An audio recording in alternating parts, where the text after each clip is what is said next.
est le constituant le plus important de nos organismes et un élément bien évidemment vital. On en a besoin dans notre alimentation, on en a besoin de l'eau potable, mais aussi toutes les autres activités qu'on développe sont caractérisées par une certaine empreinte de l'eau. Plus d'1 milliard de personnes sur Terre n'ont pas accès à une source d'eau sûre. Songeons notamment donc à la croissance démographique que nous avons devant nous encore pour plusieurs décennies, le changement climatique et plus particulièrement le réchauffement climatique qui va exercer des pressions évidemment et des contraintes donc, sur l'accès à l'eau.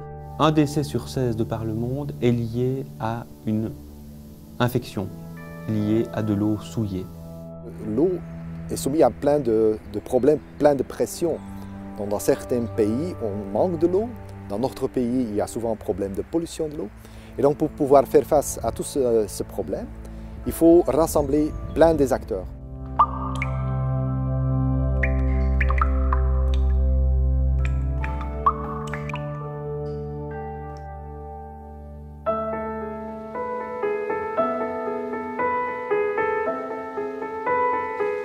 Louvain-for-Water, c'est un consortium, un groupement de toutes les personnes qui sont actives de près ou de loin dans le domaine de l'eau ici à l'UCL. C'est d'abord une plateforme qui va nous permettre de mieux nous connaître, de pouvoir dès lors fédérer les forces et offrir aussi une interface, je dirais, aux utilisateurs extérieurs plus unifiée. Tout ce qui traite à l'eau, eh bien, il y aura une sorte de guichet d'entrée unique à l'UCL.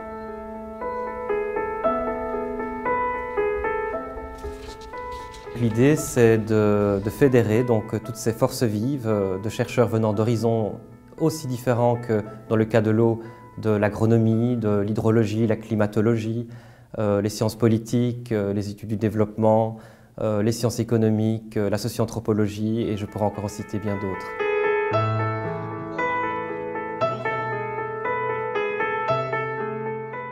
La transdisciplinarité permet d'aller non seulement au travers des disciplines, mais également entre ces disciplines et même au-delà de toute discipline, pour pouvoir vraiment essayer de faire émerger une approche qui est nouvelle, originale et novatrice, permettant donc l'émergence de solutions innovantes face à des défis majeurs tels que celui posé par la problématique de l'eau.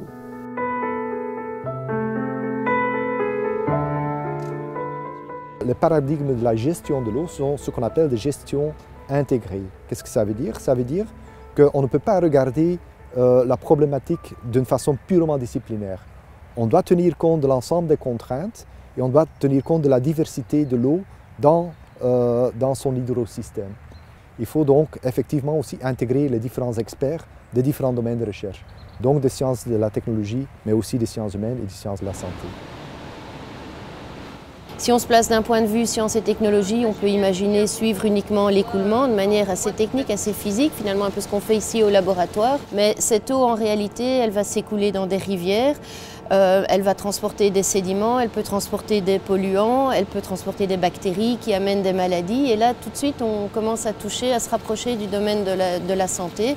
De même, si on pense à tous les problèmes de distribution d'eau, de partage d'eau entre bassins versants. Dès qu'il s'agit de bassins versants transfrontaliers, et c'est le cas de beaucoup de grands fleuves dans le monde, eh bien, il y a des questions politiques liées au partage des eaux. Si le pays en amont prélève trop d'eau au goût du pays en aval, eh bien, on entre dans les problèmes politiques importants.